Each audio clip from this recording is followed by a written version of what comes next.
Hello, friends. This is Dave Hurwitz, executive editor at ClassicsToday.com, here with How I Discovered Composer X. Composer X is Haydn. I mean, for all that I talk about Haydn and promote Haydn and boost Haydn, this is like the 25th video in this series, and I hadn't gotten to Haydn yet. I'm shocked because I remember like it was yesterday how I discovered Haydn. And it's not just about me.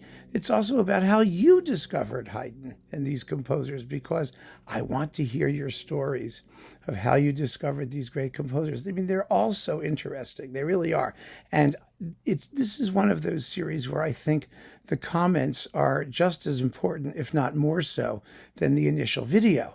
Because what they tell us in aggregate, or they'll tell newcomers and people who don't know classical music so well, just how many avenues there are to making these discoveries, and how easy it sometimes can be to get into music that you might not even have known existed.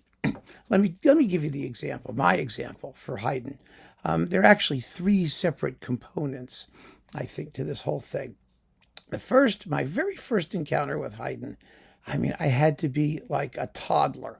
I was in my early grammar school years, for sure. I had my junky little record player, like my Close and Play, one of those things. Or it was a pretty primitive mono record player. And I had my parents' record collection, my mother's principally, because she was the record collector and classical music person in the family more than my father. Which is kind of unusual, actually, because if I look at this channel generally, the vast majority of people here are male record collectors, but that wasn't my situation. So Mom had the records, and for some reason, I don't know whether they bought them, my parents bought them for us kids, or my mother just had them over the years, acquired them. But there were a couple of discs of classical music for kids. We had like Rusty and Orchestraville and Tubby the Tuba, and those things. But there was also this disc. There was this weird Scheherazade that I talked about in another video, where you put it on and there was this woman saying, "Hi, I'm Scheherazade. Here's my story," And one of those was a stories behind the classics kind of thing. And oh my goodness, it had all kinds of weird stuff on it. There's Beethoven's Fifth. I'll never forget, there was like this music appreciation talk of Beethoven's Fifth. I don't know if it was on that album, but the guy had a voice that was like Elmer Fudd. And I just couldn't believe, I was listening to it for his voice, not for the music, in the scherzo of Beethoven's Fifth. These are the things you remember. I remember when he was saying, "Listen to how irreverently the bassoon plays the main melody." And then he heard it. It was really weird. The things they did for us kids back in those days. But it was memorable. Maybe not for the reasons they thought it was memorable, but I remembered it. So one of the things that they had was Haydn's Surprise Symphony, the slow movement. And they told this whole elaborate story about how Haydn's prince used to fall asleep during the concerts. And so he wrote this movement with a loud bang that would wake up the prince. And it was, and then they play the music, and it's going do, do, do, do, do, do, do, right? And then the voice says, and if you listen carefully, you can hear the prince snoring. And it's going do, do, do, do, and you hear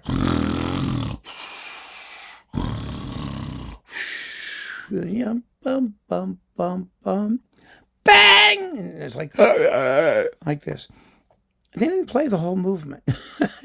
That was the story. Exactly how much of it, I don't exactly recall, but it's funny to go back and consider what you do remember and what you don't. And I remember this guy snoring. And to this day, whenever I hear Haydn's Surprise Symphony, I expect to hear snoring in the background. I thought that was part of the music. And that was my first encounter with Haydn. And it was fun. And it was funny. And I enjoyed it. I thought it was hilarious. But, the thing is, the story is totally wrong, of course. The story behind the classics. There was no story of that type at all. It was written for Haydn's own concerts in London.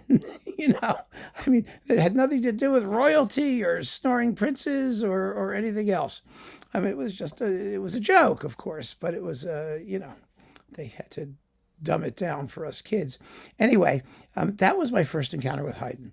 I mean, I remember it like it was yesterday, and I had to be like 6 or 7 or 8 or somewhere in there. And I thought it was charming and delicious and wonderful. And after that, nothing. So, I didn't have much opportunity after that to listen to Haydn because my mother and father didn't collect Haydn and, on recordings. And I was not of an age where I could have my own record collection. I mean, not quite. I started really, really, really young. I mean, but I even know what my first record was, but that's another story, and it wasn't classical. But I didn't have that opportunity, and so I had to drift into this stuff wherever I could find it.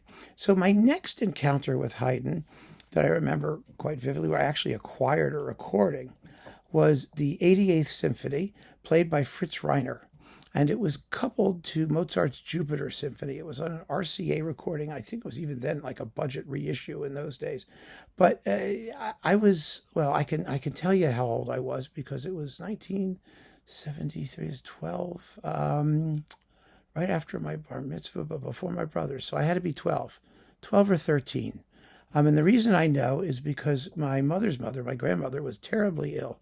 She had a heart condition. Oh, hello, Mildred. How you doing? She wants to play fetch.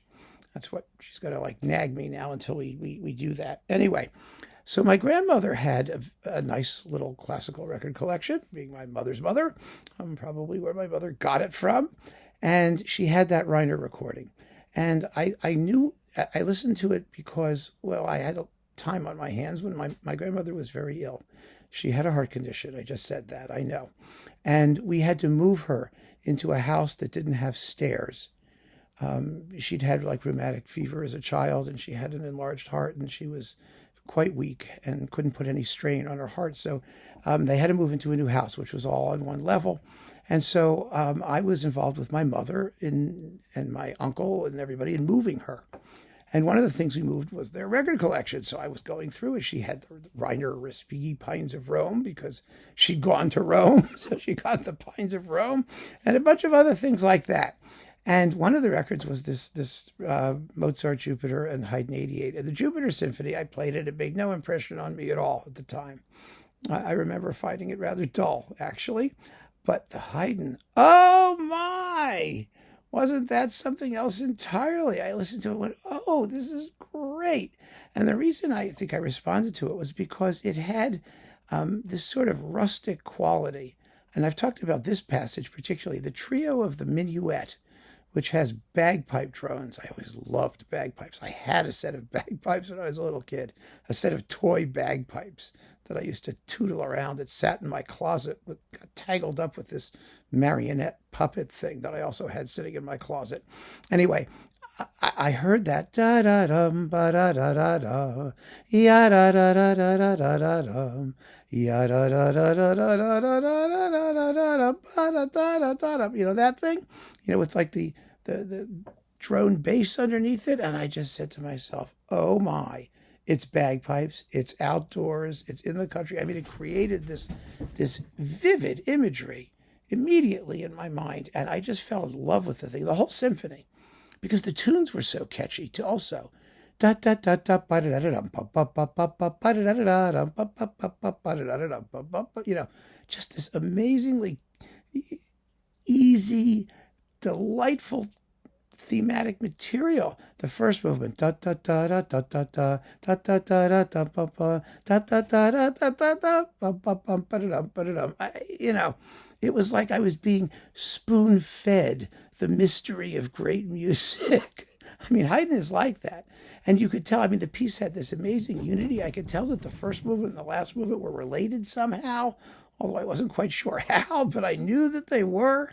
I mean, there was just something there that maybe made me compulsively want to listen to it. And that was how I really got hooked on Haydn, because after I heard Haydn's 88th, I just wanted to hear everything.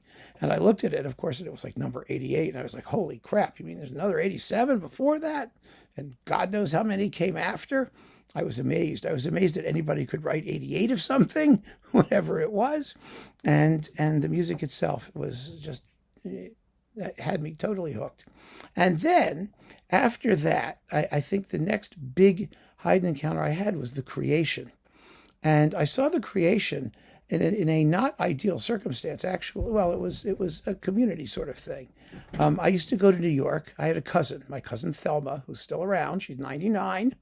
And she was an amazing lady, really an amazing lady. And she was married to Bob, my cousin Bob. I mean, Thelma was my cousin. Bob was my cousin by marriage. And they lived in a little apartment on 77th Street and Lexington Avenue in Manhattan. And I used to go in there in the summers or whenever I could and stay with them. And we would go to concerts. I mean, I would just find things I wanted to see, and she'd get tickets, and we'd go. It was just, I was so lucky. I mean, I think about it, just a wonderfully characterful lady.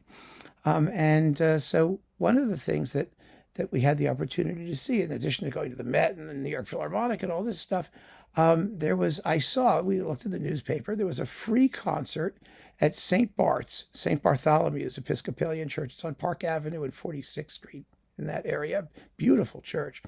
And they were doing a free concert of Haydn's Creation. And I said, I want to see that, because of course I was into Haydn by then.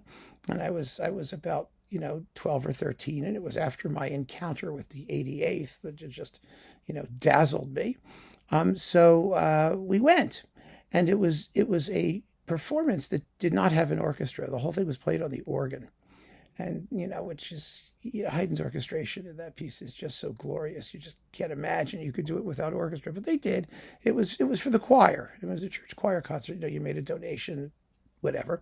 But they did the whole thing, every bit of it. And the organist, who was the accompanist and choir master and all that, of course, wanted to have an opportunity to show off. And so at various points, he would interject something by Messiaen just to show what he could do on the organ. And I just remember thinking, this is the weirdest stuff I've ever heard in my life. It was birds twittering and strange noises. And, so that's also how I discovered Messiaen, actually. Probably in a similar way, or one of the ways I discovered Messiaen. There were others at the time. But they did the whole Creation. And I also thought it was just amazing. And the thing about it was that it made me want to hear it played by a full orchestra.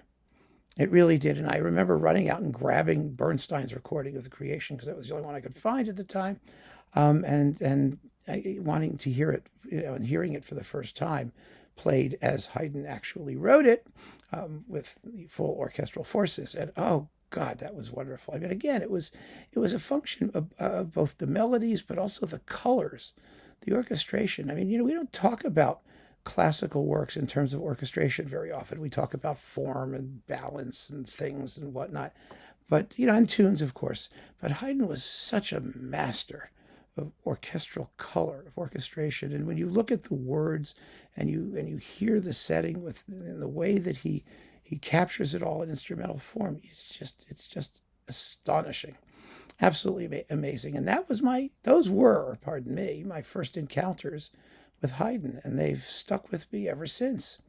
I really am so blessed that I had this opportunity to get to know him in these very different ways. Gosh, it was fun. It was so much fun. So please let me know how you first encountered Haydn. I want to hear your stories. And I know that the other people who look at these series and read the comments will be very interested to know what your entree was. So keep on listening, friends. Thanks so much for joining me. Take care.